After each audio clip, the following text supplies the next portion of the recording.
Talinhaga ng Mabuting Samaritano, Lucas chapter 10, verse 25 to 37. May isang taong naglalakbay buhat sa Jerusalem patungong Jericho. Hinarang siya ng mga tulisan, kinuha pati damit sa katawan, binugbog at halos patay na ng iwan. Nagkataong dumaan doon ang isang saserdote at pagkakita sa taong nakahandusay, siya'y lumihis at nagpatuloy sa kanyang lakad. Pag sinabi nating saserdote, ang saserdote daw ay isang leader na espiritual na naglilingkod sa simbahan o nangangasigwa.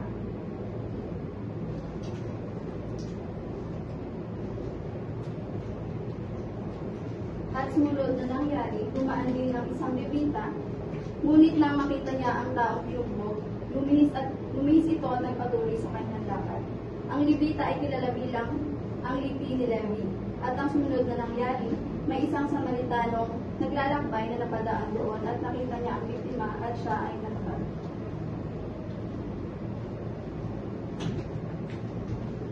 Pagkatapos, lumapit ang Samaritano, pinukusan ng langis at alak ang magsugat nito at tinagian.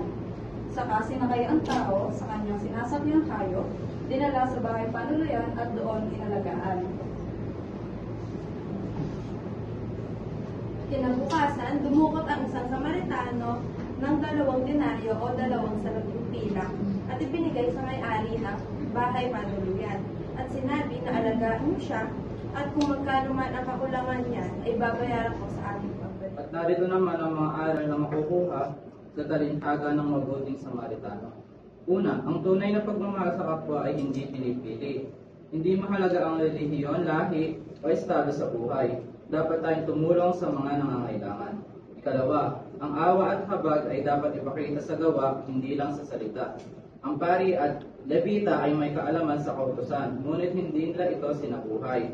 Ang Samaritano, kahit hindi inaasahan, ang siyang tunay na nagpakita ng pagmamalasakit. Ang ikatlo, ang pagiging mabuting kapitbahay ay isang kilos, hindi lang isang pamagat. Ang kapwa ay hindi lang iyong malapit sa atin, kundi kahit sino, lalo na ang nangangailangan ng ating tulong.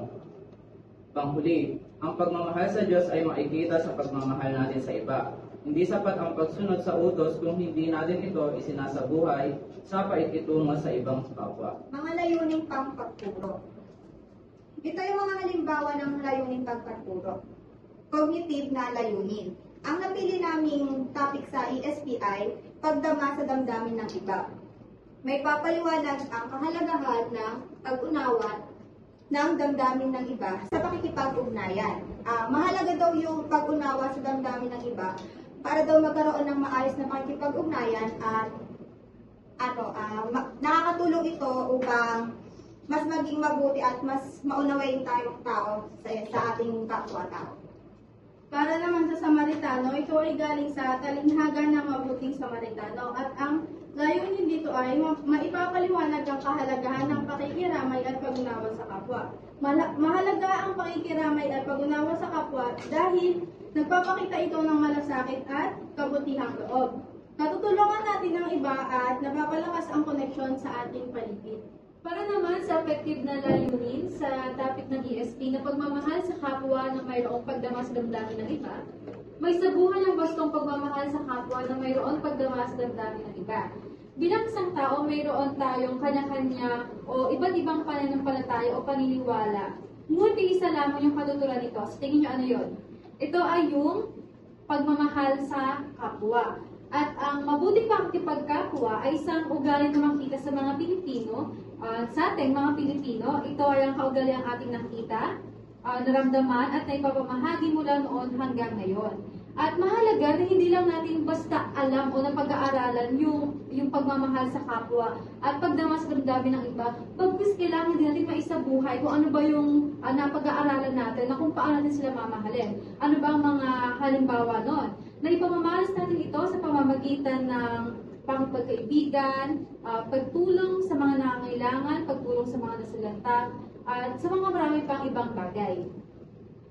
Para naman sa pangalawa, Samaritan. May pakita ang pagmamahal sa kapwa sa lahat ng pagkakataon at sa oras ng pangangailangan.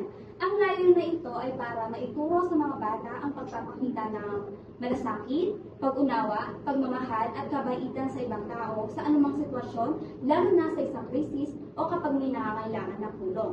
Maraming matutunan ang mga bata kapag nabasa nila ang Samaritan.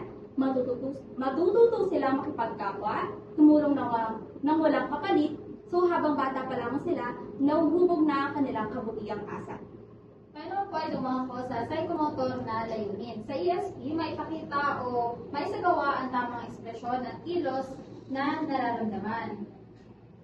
Dapat daw, at the end of the lesson or pagkatapos ng lesson natin, is mapakita or magagawa ng student na ma-i-express nila yung nararamdaman nila at ganoon din yung dapat maintindihan din nila yung nararamdaman ng ibang tao kasi 'di ba magagamit mo siya everyday kasi kapag ka nakakapag-express ka ng nararamdaman mo hindi naiipon siya sa loob mo and ganoon din kapag dapat nakakaramdam ka din towards sa ibang tao kasi para mas naiintindihan mo din sila kung ano man yung pinagdadaanan nila or magkakaroon ka ng empathy sa kanila.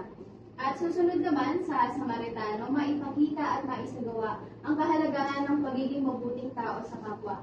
Dito, tutulungan yung mga bata o tuturuan sila kung paano maging mabuting tao, hindi lamang para sa kanilang sarili, pati na rin sa kanilang kapwa-tao.